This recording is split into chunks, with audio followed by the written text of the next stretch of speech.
Welcome to Bablu voice channel. प्यारे दोस्तों, matric third division में पास करके इधर उधर मजदूरी करता तो इतनी दिहाड़ी बन जाती कि हम माँ बेटे का 2 वक्त की दाल रोटी का बंदोबस्त हो जाता। उन दिनों मैं एक सर्विस स्टेशन पे नौकरी कर रहा था। सारा दिन लोगों की गाड़ियाँ धोता, छुट्टी वाले दिन पार्कों बाज़ारों के चक्कर लगाता कि शायद कोई लड़की थोड़ी बहुत लिफ्ट दे दे। ज़िंदगी का बड़ा मकसद ही यही था। खुदा ने शक्ल सूरत अच्छी दी थी, मांगे के कपड़ों में सूटेड बूटेड होकर लड़कियां मतवज्जा हो जाती। उसको पहली बार मैंने सुपर जुना में शॉपिंग करते देखा था। उसके साथ एक और लड़की भी थी। उसने मुस्कुराकर मेरी तरफ देखा कि मैं हस्बे आदत पीछे ही लग गया। शॉपिंग करके वो दोनों नए मॉडल की गाड़ी में बैठकर चली गई, मगर उससे पहले मैंने उससे मोबाइल नंबर हासिल कर लिया था। ये आज के दिन की बहुत बड़ी कामयाबी थी। मैं बहुत खुश था। हम सारी रात एक दूसरे को एसएमएस करते रहे। मैंने उससे झूठ बोला कि मेडिकल का स्टूडेंट हूँ और डैडी भी डॉक्टर हैं। उसने बताया कि उसके पापा बहुत बड़े बिजनेसमैन हैं जो बिजनेस के लिए ज़्यादातर दुबई होते हैं।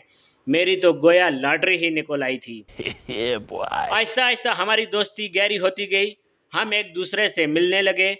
मैं उसे वाकई शिद्दत से चाहने लगा। अल्लाह भला करे सर्विस स्टेशन के मालिक के बेटे का, जो मेरा दोस्त बन गया था। हर मुलाकात पे जाने के लिए उसका सूट, शूज़, कीमती घड़ी, मोबाइल, ग्लासेस और गाड़ी लेकर जाता।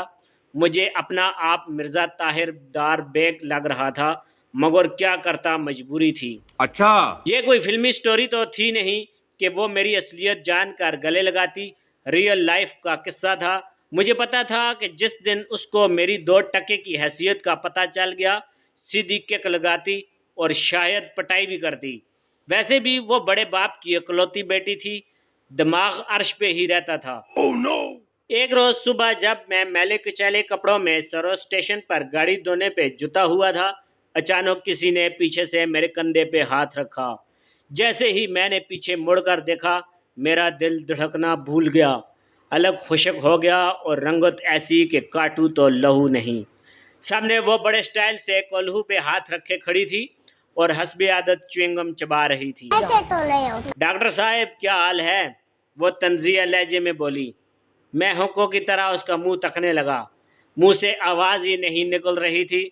उसने मुझे रंगे हाथों पकड़ लिया था।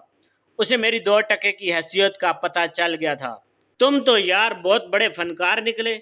वाह जी वाह, अदाकारी तो कोई तुमसे सीखे उस्ताद जी। उसके अल्फाज हथौड़े की तरह मेरी खोपड़ी पे लग रहे थे। मैं शर्मिंदगी और बेइज्जती की शिद्दत से रोने ही लग गया।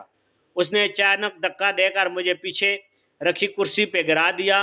वो मेरे नज़दीक आकर मुझे कान से पकड़कर मुझ पे झुक गई, फिर ठोरी से पकड़कर मेरा चेहरा उठाया। उसकी च्युइंगम की खुशबू मेरे नथनों से टकरा रही थी। मेरे कान के साथ मुंह लगाकर उसने जारियाना अंदाज में कहा, कल माँ को रिश्ते के लिए हमारे घर भेजना, ओके? मैं हैरत व बेयकीनी से उछल पड़ा। बेअख्तियार मेरे मुंह से निकला, क्या? अगले दिन अम्मा उनके घर चली गई। वापसी पे बहुत खुश थी। उन्होंने अम्मा को बहुत मोहब्बत दी थी और रिश्ता भी पक्का हो गया था। शादी के बाद उसके पापा ने अपनी इकलौती बेटी का खामन होने की वजह से चालू बिजनेस ही मेरे हवाले किया।